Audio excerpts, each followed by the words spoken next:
Yep, going across, that's Henrik Djernis in the red and white jersey. And looks like Frischnet coming up to him. I'll have to check that one. A bit difficult from the monitor here to pick them up at that particular point.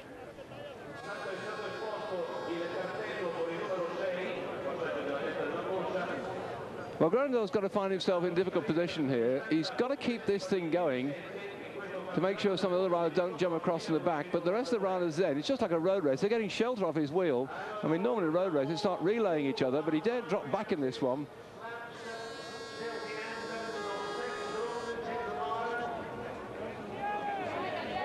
And all these riders now making use of these clipless pedals, the development by Look and Shimano and Mavic, which enables them to click the feet off the pedals. And of course, they get very good grip as well when they're on fast sections like this one. As I say so, there we have one rider in the old-fashioned toe clips and straps, which some riders still prefer, in fact. But of course, the trouble with the toe clips is they hang down and they can, in fact, get caught in grass and spin the pedal around before you get your foot in place. Whereas these clipless pedals, you're very quickly in position and ideal for these sort of conditions. They're not so good if you get really thick mud, because sometimes they can clog the clip system. And that's why some riders still prefer the old-fashioned toe clips and strap style with a double-sided pedal, where your foot will still get some pedaling pressure on the pedals. Well, Gröndahl still in the lead. Lucas from Czechoslovakia second. Sorry, now into third place. Pontoni's moved to second. And this is a very good workmanlike group at the front, and it's a very, very fast race you're watching here in this World Championships. As you rejoin us, the Italian Daniele Pontoni, the reigning world amateur champion, has taken the lead, and the whole of this crowd here, the Italians have erupted as a hero and favourite for the championship today, surges past and into the lead. Djernis has got up to them, and just behind Thomas Frischnet is trying to close that gap, but the world champion has recognised that he's got to push the pace up, because some big hitters coming up from behind now.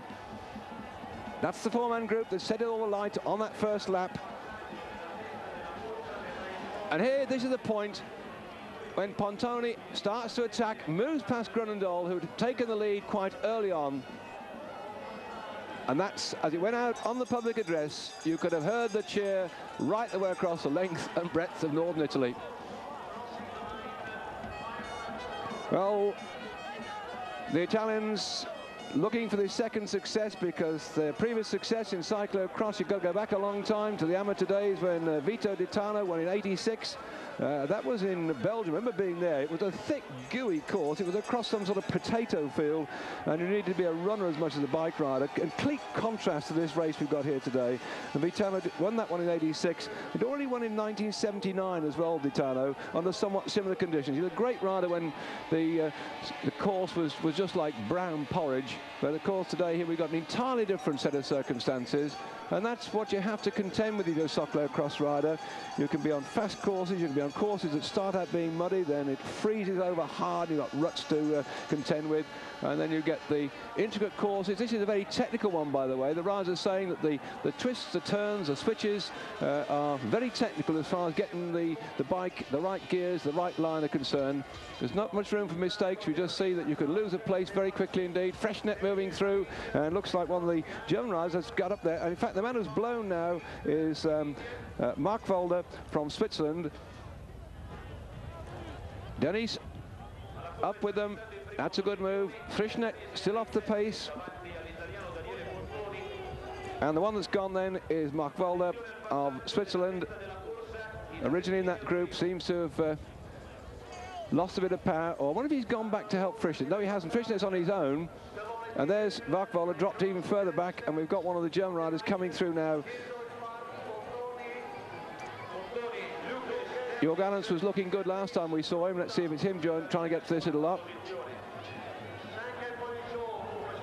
Switzerland, originally in that group, seems to have lost a bit of power. Or I wonder if he's gone back to help Frischnet. No, he hasn't. Frischnet's on his own. And there's Mark Volder dropped even further back, and we've got one of the German riders coming through now. Djernis was looking good last time we saw him. Let's see if it's him trying to get to this little lot.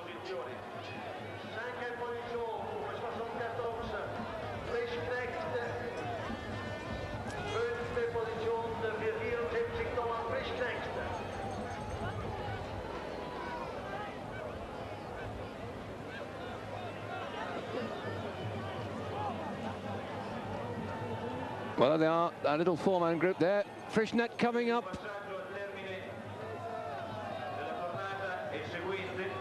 Pontone looking very comfortable. This 26-year-old stayed amateur, hasn't gone into professional ranks, but of course next year we have an open championships. They've got to ride together, the pros and the amateurs. Very good look there at his cantilever brake, developed for cycle racing, for cyclocross and tandems, much used now of course by the mountain bike fraternity, but that type of brake with the wire straddle at the top was designed specifically or adapted from tandems for cyclocross to stop the mud clogging up the backstays and front forks, and now it's been taken up by the mountain bike fraternities. All you people at mountain bikes, you get a bit of history here because this has been all started adapting tandems for brakes for the cyclocross scene. And you can see here why the difference is, if I touch base on mountain biking slightly, by the way, because this is only cyclocross we like to show on Eurosport, then we will be into mountain biking later on. You can see how much lighter these bikes are. They're virtually road bikes, many of them favouring alloy bikes for lightness, and they sit a little bit further back and the handlebars a bit further up. But although I've got the German rider's Berner, in fact, in 6th spot, so that is not Alan's as I thought it was early on. We did get a view of him, but Ralph Berner trying to get up there. He was second in the German championship behind Kluger. They had an open championship, so he was like the first amateur. Kluger being a professional sounds complicated.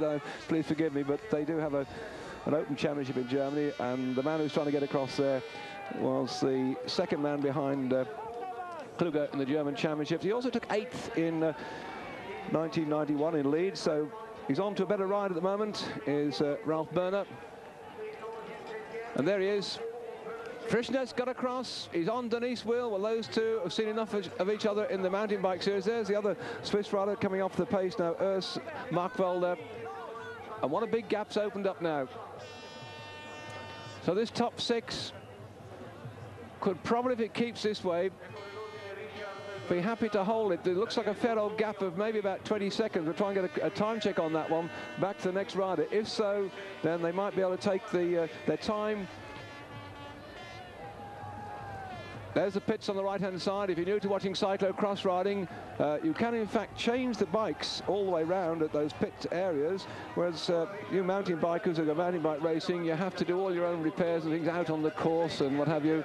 But here, the rider is the person that matters, and you can change your bike as often as you like at the authorised pit station.